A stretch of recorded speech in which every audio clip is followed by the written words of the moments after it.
Sabe, ouvinte, eu estava lendo alguns dados econômicos e fazendo uma introspecção disso e de um livro que eu li há alguns meses. Aliás, eu cheguei a compartilhar o resumo dele no canal do Telegram. E nessa introspecção só me confirmou algo que eu tenho veementemente acreditado nos últimos anos. A ideia de que propriedade, e aqui eu estou falando de imóvel, ela é totalmente diferente de independência. E calma, você vai entender.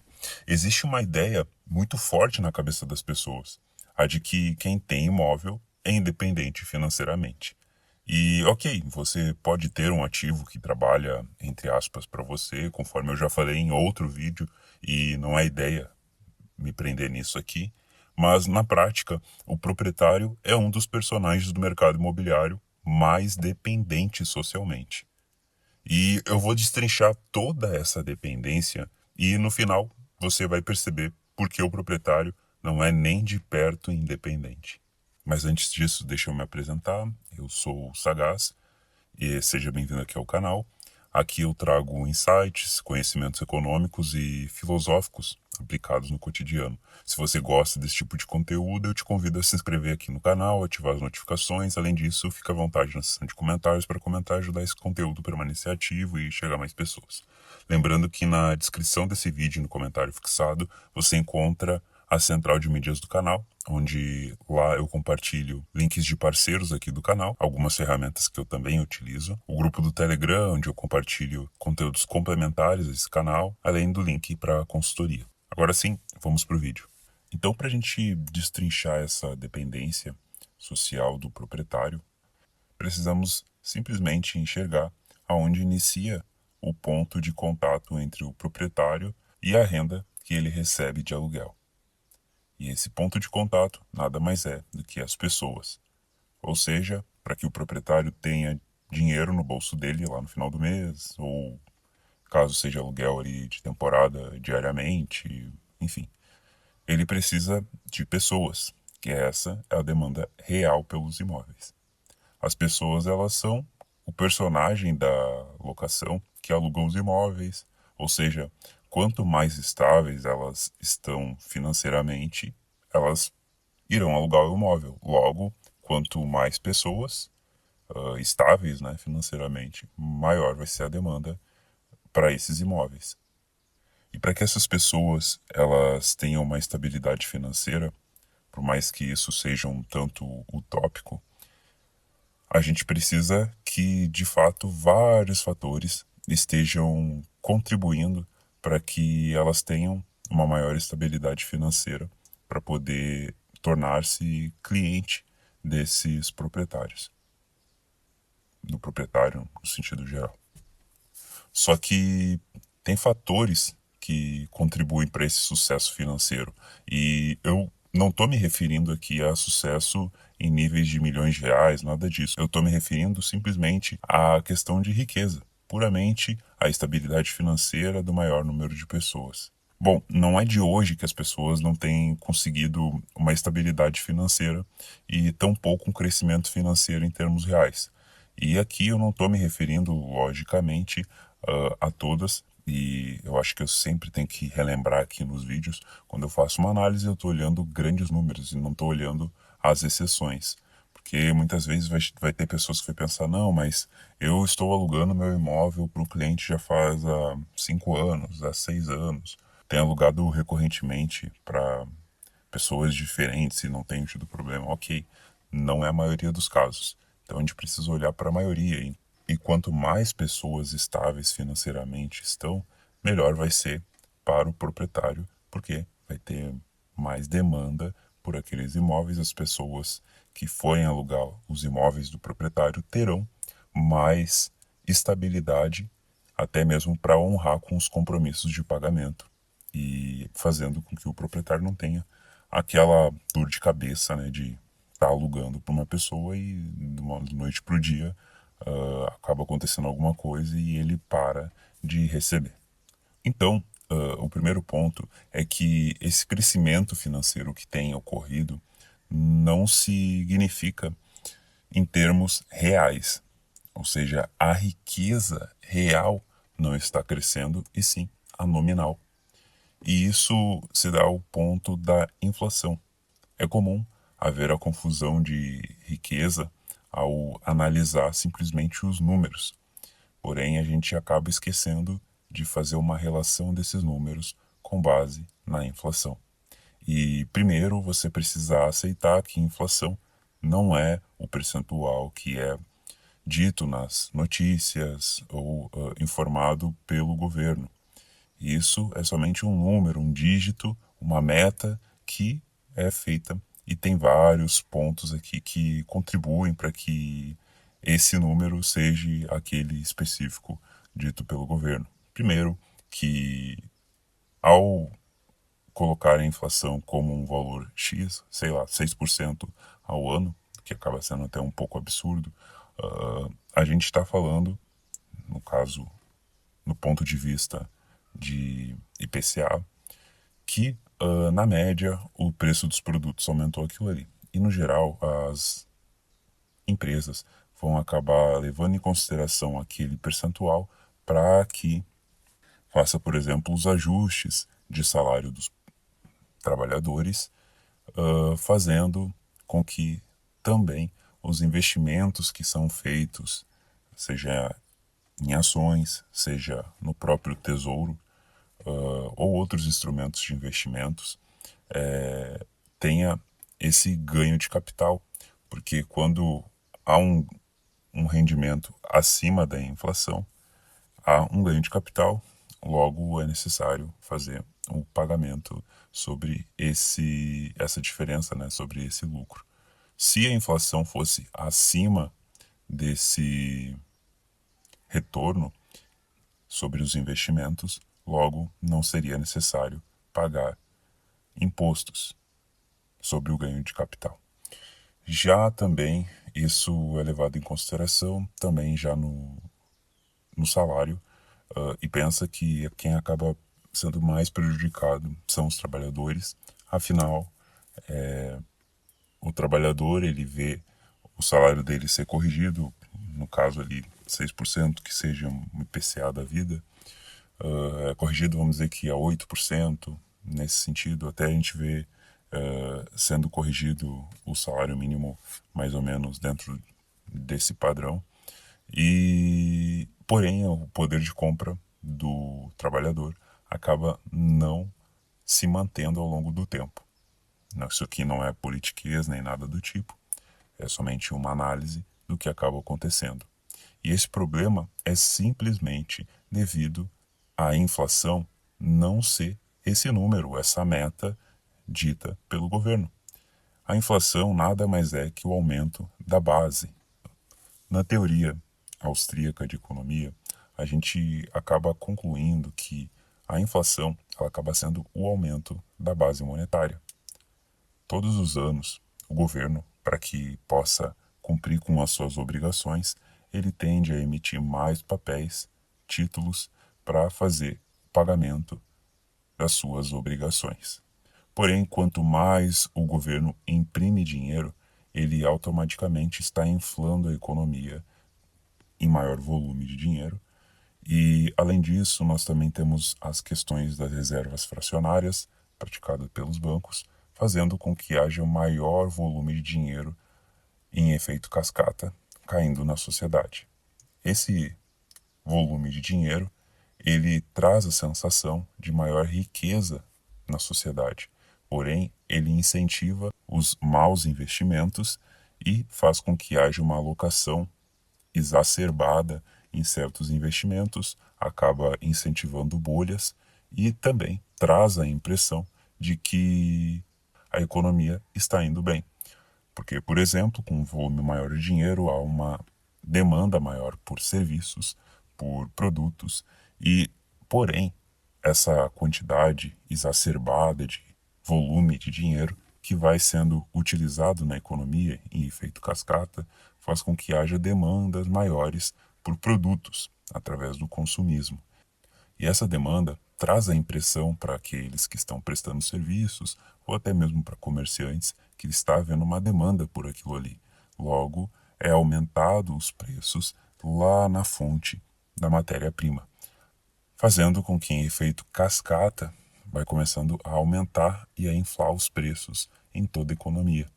E a inflação é a consequência disso, ou seja, o aumento da massa monetária faz com que haja a inflação na economia de um país.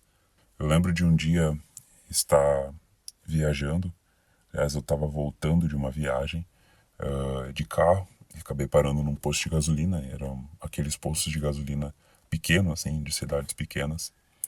E, e o rapaz estava ali abastecendo o carro, daí até ele estava conversando comigo que estava um pouco cansado e tal, estava, no caso, entediado, por causa que tinha passado o dia inteiro ali, e não tinha muito movimento de pessoas indo e vindo, né? Então foi um dia mais tranquilo para ele.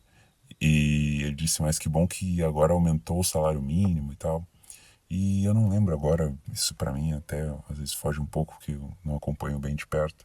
Mas, se não me engano, tinha aumentado cerca de 8%. Ele tinha me comentado isso na época, ele disse o salário mínimo. Daí ele tinha me falado que estava, acho que, 1.400 e uns quebrados. Daí eu fiz ali um cálculo bem de cabeça, bem superficial. E falei para ele quanto queria subir. E aí ele disse, bah, que bom, né? Que agora eu vou conseguir ganhar um pouco mais. E, e aí logo tu percebe que essa pessoa, ela não compreende que esse aumento dela, do salário dela, aliás, ela não recebeu um salário mínimo, né? Mas a correção era feita sobre o salário mínimo. Ela não ia ter uma diferença tão significativa assim no salário dela. Seria aumentado, digamos, ali que na faixa dos seus, no máximo, R$ 100. Não era isso, era um pouco menos que R$ 100. Mas não teve, de fato, uma valorização significativa sobre o salário da pessoa. E por mais que tenha aumentado o salário dela, não vai acompanhar o preço das coisas em si na economia.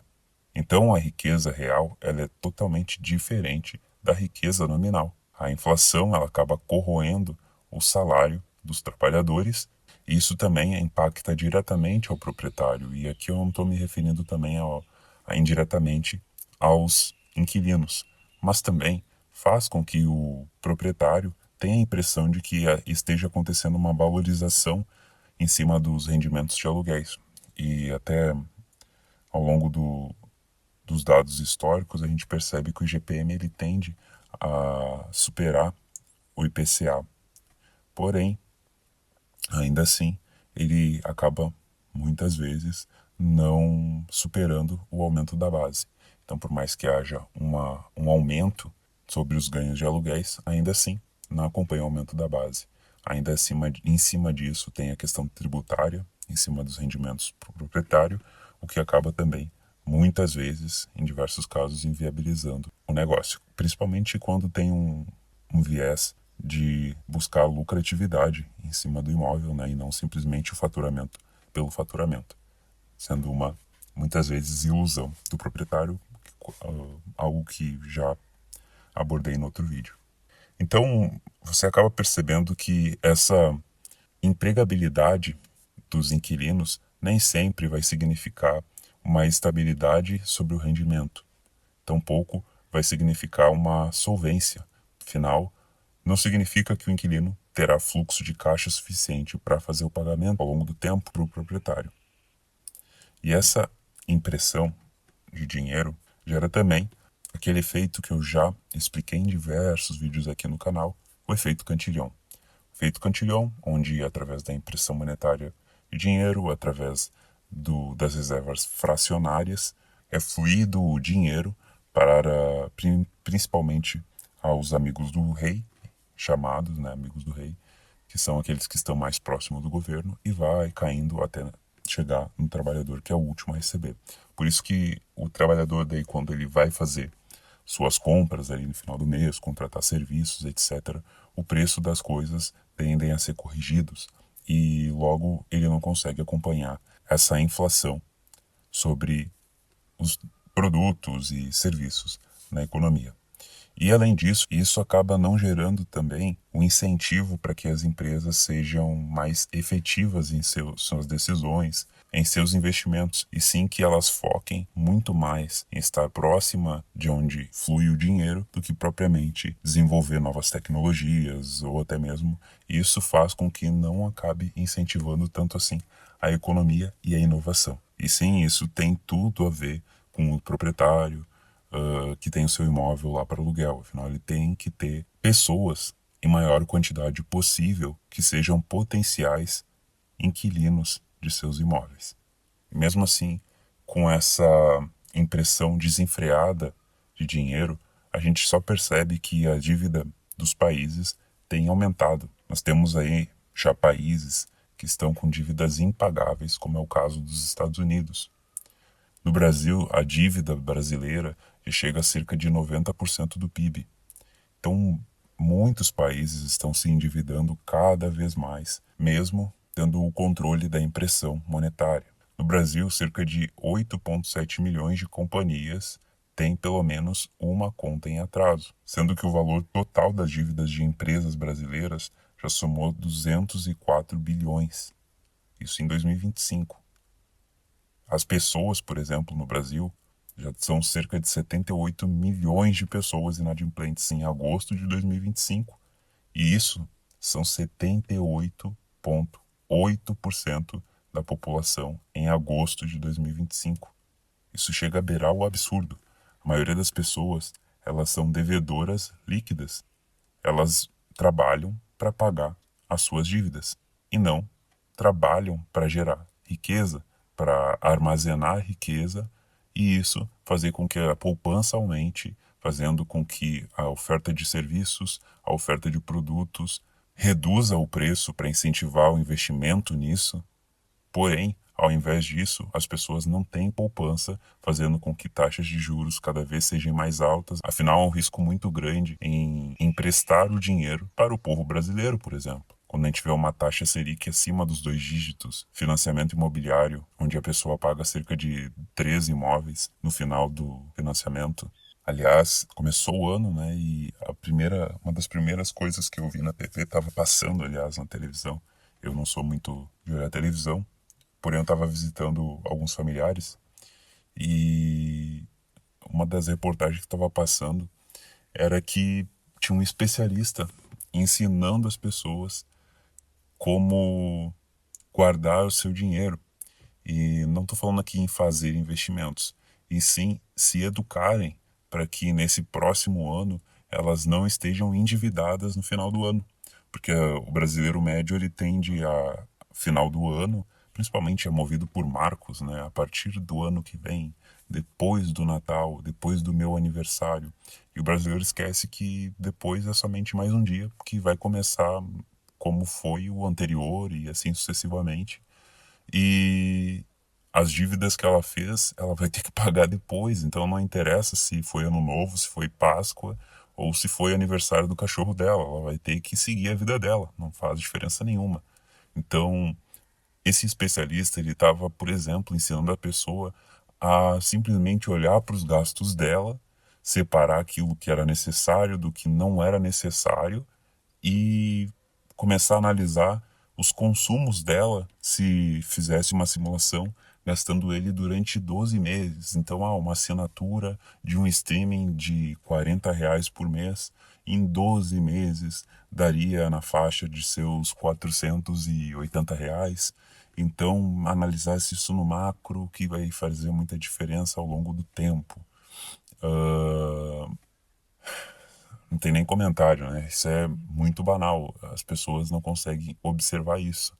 E você pode estar concluindo, não, mas isso é normal. De fato, isso vai sempre ser um número diferente de pessoas que economizam, de pessoas que são gastadores compulsivos. Principalmente com o aumento da tecnologia, a possibilidade cada vez mais de haver traqueamento dos comportamentos das pessoas para haver uma oferta maior de produtos para as pessoas. O que apesar de ser absurdo, né, com maior quantidade também de ofertas Teoricamente, os preços de algumas coisas deveriam ser mais baixos, porém a gente vê o inverso, apesar da grande oferta de produtos. Mas isso também faz com que as pessoas tenham cada vez mais aquele impulso por consumismo. Afinal, as redes sociais elas também fazem com que as pessoas tenham esse incentivo, esse instinto de, ao estar observando a vida das outras pessoas, que é postado e até o proprietário muitas vezes faz isso de forma inconsequente, faz com que as pessoas também se comparem com as demais e queiram ter aqueles produtos. Elas são expostas a coisas que muitas vezes elas não teriam a menor ideia e geram essa necessidade de ter. E isso, muitas vezes, sem minimamente observar as suas condições atuais financeiras.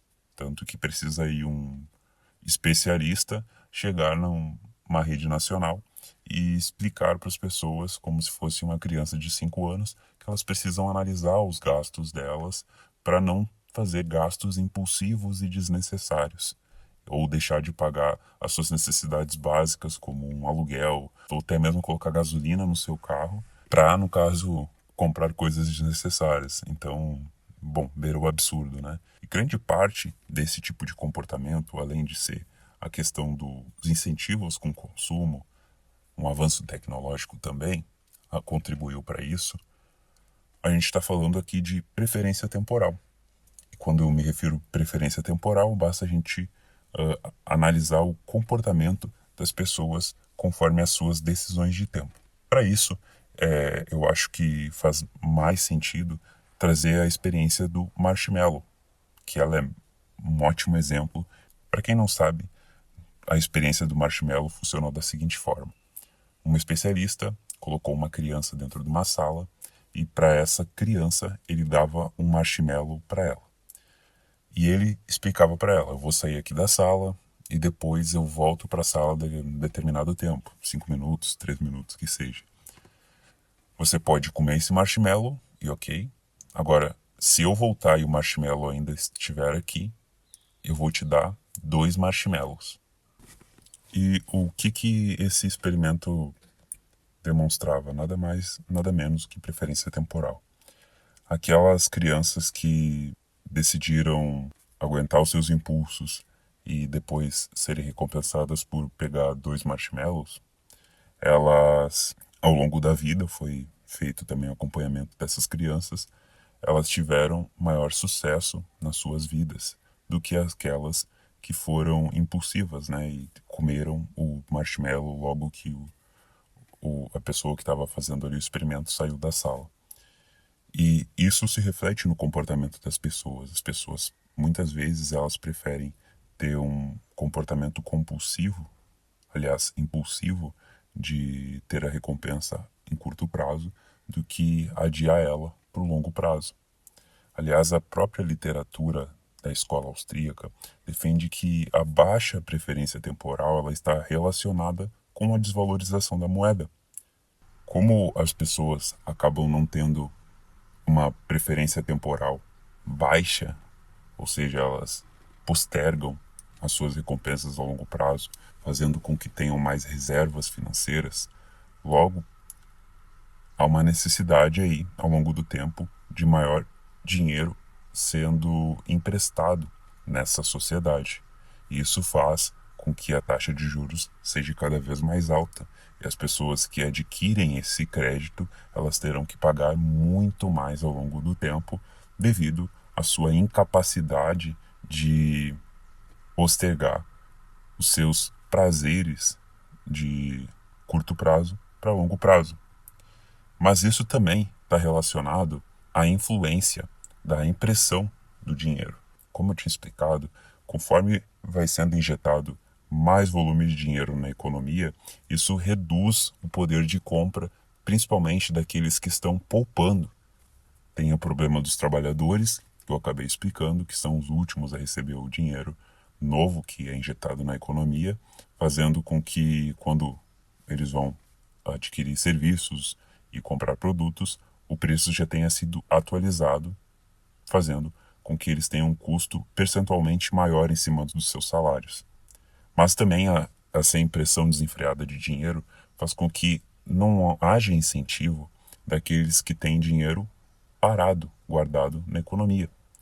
Porque se todo ano o seu poder de compra ele é perdido sem você fazer absolutamente nada, não há logo um incentivo de você manter guardado o dinheiro, esperando que haja uma oportunidade, seja um produto ou serviço que de fato valem a pena para você investir. Isso faz com que haja também uma maior alocação de investimentos, de recursos sobre empresas, ações, por exemplo, que de determinado setor, fazendo com que haja bolhas, onde se houvesse uma estabilidade maior sobre a moeda, por exemplo, não haveria um excesso de investimento sobre determinados negócios, que no fim ele vai ter um teto e não vai poder ultrapassar aquilo.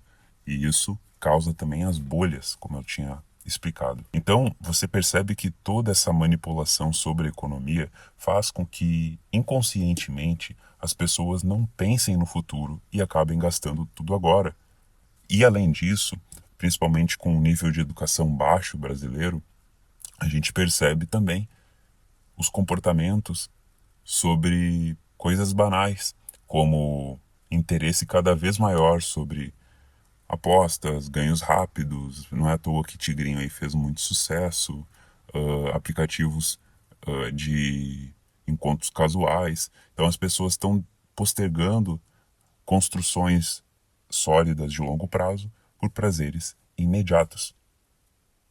Tem alguns livros que explicam não só isso como a consequência desse tipo de atitude na sociedade, como The Fate of Empires, e outro que explica também, por exemplo, como a desvalorização da moeda, através da impressão monetária, influencia diretamente na economia e, além disso, traz diversas consequências monetárias, né, e sociais também dentro da sociedade, que é o livro do Saifedean Ammous, tanto o The Bitcoin Standard como o The Fiat Standard.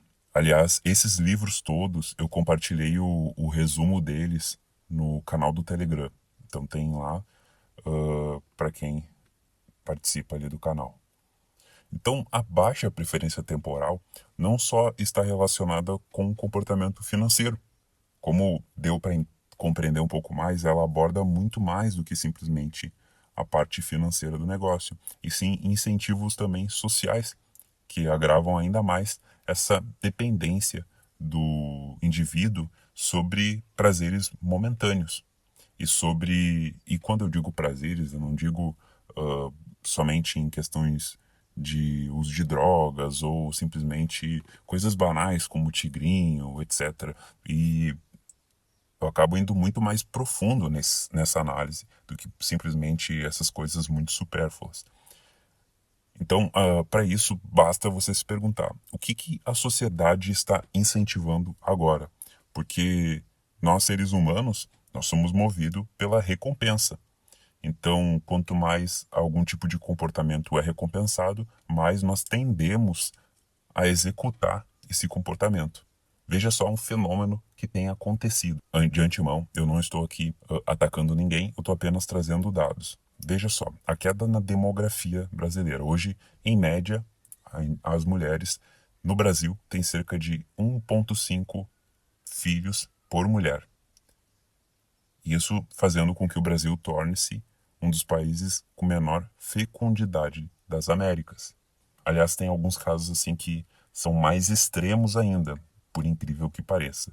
Por exemplo, na Coreia do Sul, que tem um índice abaixo do Brasil, o ponto de preocupação do governo sobre a quantidade de indivíduos nascendo já é tão alta, por exemplo, que nas escolas eles estão fazendo na grade curricular matérias onde os alunos precisam sair com as alunas, as respectivas alunas, enfim, para ganhar nota, passar de ano. Então, isso já está sendo abordado na escola para ver se molda o comportamento para que haja mais construção de famílias. Essa é a consequência.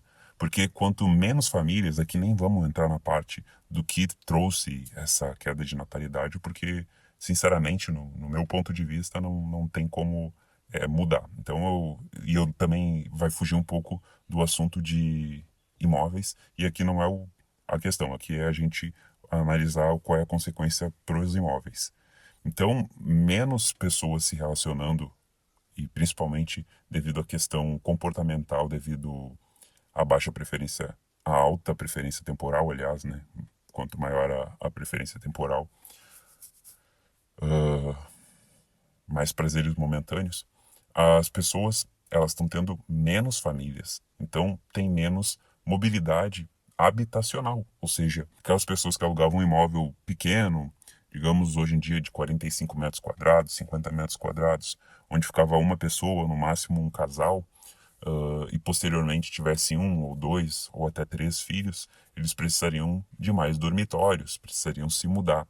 Isso fazia com que houvesse uma mobilidade e cada vez mais também demanda por mais imóveis, diferentes tipos. E isso acaba influenciando. Outro comportamento em relação à educação. Hoje no Brasil, por exemplo, nós estamos tendo a consequência já de alguns países de primeiro mundo.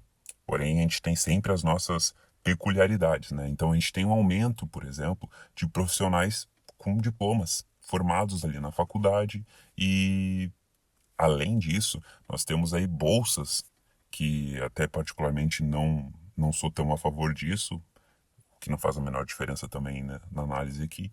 Mas as bolsas, por exemplo, elas tiram vagas de pessoas que são qualificadas. Então, eu sou a favor de analisar as pessoas em cima das suas capacidades, em cima dos seus resultados e não em cima das suas características físicas. Para mim não faz a menor diferença isso. Tanto o homem quanto a mulher, seja negro, branco, um helicóptero de guerra, quem for, se ela está emitindo um resultado que seja melhor que os demais, ela logo tem a capacidade, ela tem que ser recompensada por isso. Mas enfim, a bolsa também tira vagas então de pessoas mais qualificadas também a ingressarem para estudo de faculdade. E logo a gente também vê um incentivo, e isso é natural também das gerações anteriores, incentivando os seus filhos a fazerem faculdade, mesmo sem ver as suas qualificações, as suas aspirações, as suas características, que talvez poderiam ser coordenadas para determinadas atividades e simplesmente por forçar ou acreditar que aquilo vai gerar um retorno financeiro, elas acabam indo para determinadas faculdades, determinados cursos, fazendo com que infle cada vez mais a quantidade de pessoas sendo formadas, o que é bom para as faculdades privadas. Como tem mais profissionais em determinadas áreas, que acontece com o salário se tem mais pessoas disponíveis naquilo ali? A gente vê uma redução drástica no salário dessas pessoas. Então a gente tem profissões que são saturadas, a gente vê a queda nos salários reais, em cima dos dados de inflação que eu trouxe, né, a explicação ali sobre inflação. Então, tanto que se a gente pegar o salário dos brasileiros em dólar, é ridículo. Por exemplo, R$ 5.000, que não é a maioria dos brasileiros hoje em dia, o salário médio do brasileiro é cerca de R$ 2.000 a R$ 3.000. Esse é o salário médio de um brasileiro. R$ 5.000 já está acima da média. Digamos ali que tivesse entre os 20, talvez 20, 25% da população, que é um número baixo. Isso não dá nem US$ 1.000. De novo, US$ 1.000. E se não basta isso, quantidade de pessoas formadas em uma determinada área, a gente vê o quê? A uberização dos intelectuais, ou supostos intelectuais. Então a gente vê engenheiros, advogados, várias profissões trabalhando de Uber, trabalhando em aplicativos, em coisas assim, que, de novo, não há nenhum problema em trabalhar nisso, isso já fica claro aqui, mas essas pessoas se formaram em determinadas profissões esperando que tivessem seus empregos naquela área. E fora isso, a gente tem aquele preconceito da sociedade, até estava ouvindo, não lembro agora quem era, mas estava explicando sobre o comportamento também humano, né? E principalmente o brasileiro, era voltado para o brasileiro, de estar olhando na rua, assim, e observar, a gente enxerga por exemplo, pessoas de terno e gravata caminhando para lá e para cá, e aí daí você observa ali, não, aquela pessoa ali, ela, nossa, ela tá muito bem encaminhada, ela anda ali toda arrumadinha, etc. Porém, esse cara, ele não ganha no máximo seus 1.500, R$ 2.000. E aí a gente olha aquela pessoa lá que tá trabalhando na obra de graxa, trabalhando todo sujo no calorão da rua, principalmente agora no verão no Brasil, e aí a gente fica concluindo que, não, esse cara aí, olha esse cara todo sujo. E a gente vê o olhar da pessoa que está ali arrumada, trabalhando no ar-condicionado, no escritório. Ela olha com desdém aquela pessoa que está ali trabalhando na rua. Porém, se você com certeza for analisar aquela pessoa que está trabalhando na rua, ela está ganhando muito mais do que o cara que está ali trabalhando no ar-condicionado. Então a gente também tem essa questão de status. E isso tudo, em parte, é incentivado também pelo próprio comportamento da sociedade. E se não basta isso, nós também temos as questões de tributos na sociedade, que hoje em dia no Brasil é absurdo. Hoje em dia, por exemplo, aí tem um vídeo que bombou do Flávio Augusto falando sobre o salário no Brasil. Agora me foge aqui os dados corretamente, mas vou dizer por cima. E aí depois você procura aí no YouTube. Ele fala a respeito de como funcionaria um salário para uma pessoa. Ela estaria ganhando, por exemplo, R$ 10.000, por exemplo, é o salário dela. Para a empresa, ela custou uns R$ 18.000, com taxas que a empresa tem que pagar para o governo, vale não sei o que, blá blá blá blá, FGTS, tal, tal, tal. Desses 10 mil que a pessoa recebe, 27,5 já cai na cabeça ali. E aí, enfim, vai sendo tirado ali os descontos, contribuição para o INSS, blá blá blá blá. Lembrando que aí depois, quando chega o salário líquido dela, cerca de 50% do preço dos produtos que a gente vê aí no mercado, nas lojas, enfim, que seja, 50% é o preço que a gente paga sobre os produtos em tributos.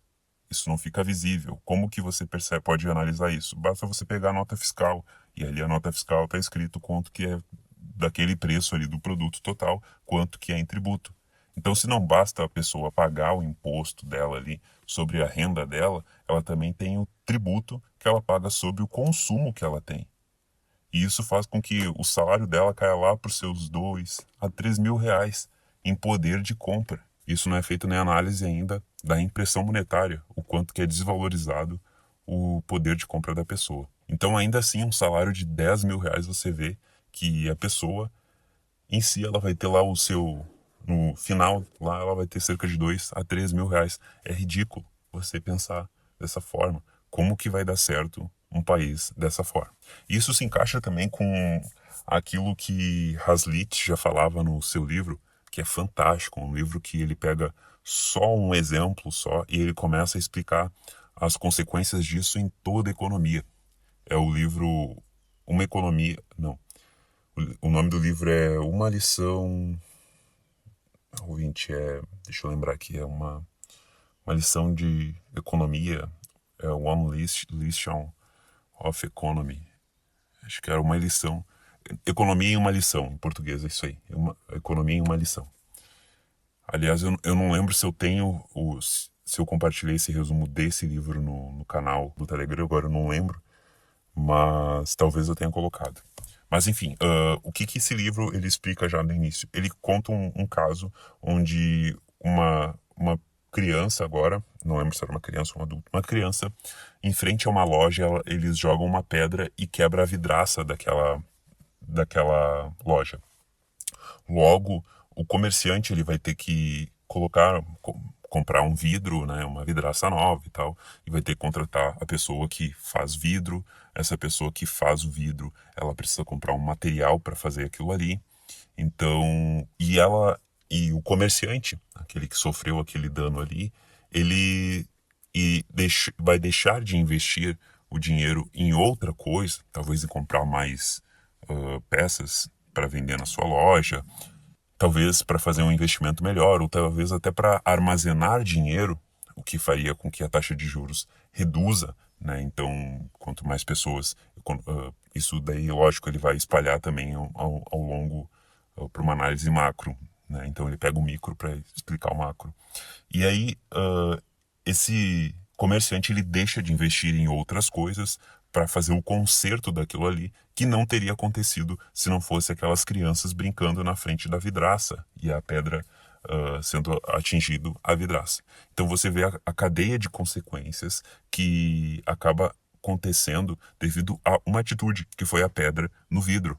Então, como eu expliquei ali, é o comerciante que vai ter que contratar os serviços do vidraceiro, o vidraceiro que vai ter que comprar matéria-prima, e a matéria-prima que é feita, etc, etc, etc. Então, a gente vê uma cadeia de consequências que ocorreu simplesmente por uma pedra numa vidraça.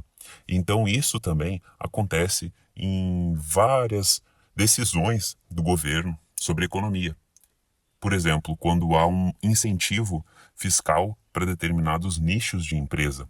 Isso faz com que o dinheiro seja fluído para determinados setores e isso força com que haja maus investimentos, novamente, onde o governo se mete para influenciar na economia, ele acaba estragando porque o mercado ele iria se regular, o mercado ele iria se ajustar às demandas da sociedade. E isso faz com que muitos negócios se tornem inviáveis, porque alguns negócios eles acabam tendo incentivos e outros não. A gente tem a questão tributária também, que muitos pequenos negócios acabam não podendo cada vez mais se sustentar, principalmente com a maior fiscalização agora e o avanço da tecnologia nas fiscalizações das empresas. E não só isso, também nós temos a questão dos auxílios que são dados para a população, que também acabam moldando o comportamento das pessoas ao longo dos anos. E isso faz com que cada vez mais, por exemplo, no Brasil, a gente tenha uma crescente de pessoas dependendo do Estado. E isso não é bom também para o proprietário. Então, todos esses comportamentos sociais que eles são moldados pelos incentivos da sociedade, você percebe que tem consequências também, de novo, no proprietário. Lógico que tem outras consequências em diversas outras coisas, mas aqui a análise já ficou claro aqui que eu estou falando de proprietário de imóvel. Então, novamente, aquele livro acaba se encaixando também nisso, do Hazlitt. Então a gente percebe que pequenas coisas, aglomerados de comportamentos diferentes em toda a sociedade, também acabam influenciando até mesmo o proprietário. Esse é a características de analisar as coisas não só no micro, mas analisar suas consequências macro. Aliás, é isso que o livro também explica. Outro ponto também é o aumento cada vez maior da produtividade. Quando você observa o avanço cada vez maior da inteligência artificial, chega a ser até, de certa forma, um pouco assustador. A gente tem aquele famoso vídeo do Will Smith, a comparação entre ele comendo um prato de massa e depois, tanto um vídeo sendo feito por IA no início do desenvolvimento da IA e depois, com o avanço agora, como está sendo. E você percebe a diferença nítida de como houve uma evolução. E a evolução da tecnologia, ela está sendo cada vez mais exponencial e não gradativa. Até mesmo tem um livro que fala disso, que é o livro Superintelligence. Esse aí também eu sei que compartilhei no canal do Telegram. Ele explica como vários caminhos para o desenvolvimento da inteligência artificial e qual vai ser o final. E o final, enfim, não tem como fugir do que tem de acontecer. E ele explica, assim, várias técnicas de como funciona a inteligência artificial, daí fica bem fácil, assim, não fácil, né, mas fica mais acessível para compreender como funciona a inteligência artificial e qual é as consequências dela no mercado de trabalho. Inclusive tem um outro livro, The Future of Professions, uma coisa assim, também esse tem no canal do Telegram, que ele explica também as profissões do futuro, com o desenvolvimento da tecnologia e como ela acaba agregando e mudando a forma como os profissionais deveriam atuar. E isso você percebe que não vai ser a maioria que vai se adaptar a isso, não é a tendência. Assim como não é a tendência das pessoas guardarem dinheiro, também não é a maioria que vai se adaptar às novas demandas. Então a gente vê um salto cada vez maior na produtividade, porém a gente percebe que, apesar do aumento na produtividade, a gente vê uma redução cada vez maior de empregos. E tem um ponto bem chave onde foi o lançamento do ChatGPT. Tem um gráfico disso, inclusive, que demonstra que a partir do momento do ChatGPT houve uma disparidade, principalmente não o ChatGPT em si, mas com a inteligência artificial e os desenvolvimentos que foram tendo, um salto na produtividade, porém cada vez mais um descolamento da quantidade de empregos. E isso principalmente porque aí ela vai substituir cada vez mais os trabalhos cognitivos, né? Ou até mesmo aqueles trabalhos repetitivos. Eu já saí da ideia de que a IA vai substituir somente trabalhos cognitivos. Sim, ela ajuda demais, principalmente para você fazer análise de grandes dados. Ela já está aí, né, para isso. Mas também para alguns trabalhos depois manuais. Perceba, hoje as câmeras elas já têm um nível de inteligência muito grande. A gente tem, por exemplo, na China, câmeras de reconhecimento facial, onde é feito nos aeroportos, nos metrôs. Também pense que essas câmeras podem ser utilizadas, lógico, desenvolvida justamente para isso. Eu acredito que já exista isso. Elas podem ser utilizadas em mercados para fazer análise do que é sendo dos produtos, ou seja, do que está sendo vendido, o que mais sai, o que não sai, e principalmente para fazer o abastecimento disso. Então, aquele produto já não tem uma quantidade determinada, né, de produto, tem que abastecer ali, etc. Outro ponto também é essas câmeras, elas podem ser utilizadas para fazer uma análise do comportamento do público. Então naquela gôndola, se o produto ficar na parte de cima, aquele produto tende a vender mais, esse não, etc. E você vê que aí já foi feito uma substituição de quantas profissões aí com uma câmera, por exemplo. E trabalhando 24 horas por dia. E pensa que posteriormente, isso já existe, depois mini robôs, não digo robôs autômatos, né? Não aqueles robôs bem ser humano, etc. Mas nesse exemplo, simplesmente podia ser colocado depois e reabastecido por também algum robô, né? Então você já vê que tende também a integrar-se também nas profissões manuais também, né? Não só cognitivas. Então, o próprio abastecimento de carro também, né, de gasolina, etc. A gente pode ver que simplesmente pode ser feito também. Isso faz com que os ganhos estejam cada vez mais concentrados em pequenas mãos e não distribuído em mais pessoas. E isso faz com que os grandes players vão se consolidar, porque o pequeno comerciante, né, o pequeno prestador de serviço, não digo até mesmo, talvez um trabalho manual dure e tenha bastante tempo a mais aí para frente, mas mercados, por exemplo, né, enfim, você vai perceber aí que vai se concentrar cada vez mais em grandes redes, porque os pequenos não vão ter como competir com a produtividade, né, e principalmente com os preços que tendem a ser favoráveis mais para os grandes players.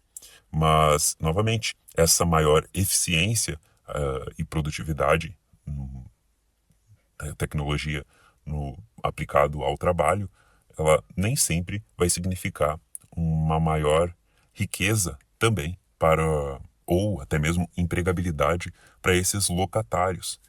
Então é mais um ponto de análise para o proprietário. Então todos esses detalhes a gente acaba percebendo algumas consequências diretas ao proprietário. Primeiro, menos migração de pessoas. Hoje em dia, cada vez mais com o avanço da tecnologia, as pessoas podem trabalhar remotamente. Outra coisa é menos troca de imóveis. As pessoas não estão constituindo família. Não há um impulso na pessoa em ela ter a necessidade de ter que mudar, talvez anualmente, enfim, que seja, para um imóvel maior devido às suas necessidades. Outro ponto é menos gente subindo de padrão. E aqui é devido principalmente à questão do poder de compra nos salários. O que eu acabo concluindo depois de tudo isso é simplesmente a inviabilidade da entrada de novos proprietários no mercado. Por quê? Simplesmente porque esse proprietário ele vai estar entrando no mercado tarde para a festa. Ele provavelmente não vai conseguir tirar o retorno financeiro que ele teve sobre o investimento nesse imóvel. E outra coisa, Quem é que vai estar comprando novos imóveis ao longo do tempo, analisando o comportamento e a economia no todo? Mas ainda assim, eu encontro sim soluções.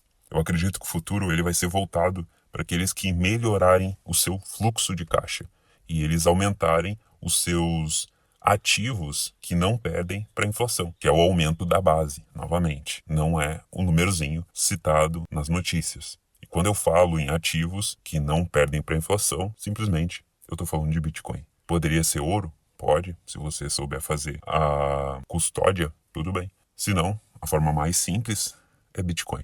E além disso, eu vejo espaço para os aluguéis de temporada, principalmente aqueles que são bem localizados em regiões para públicos não só brasileiros, mas como também estrangeiros.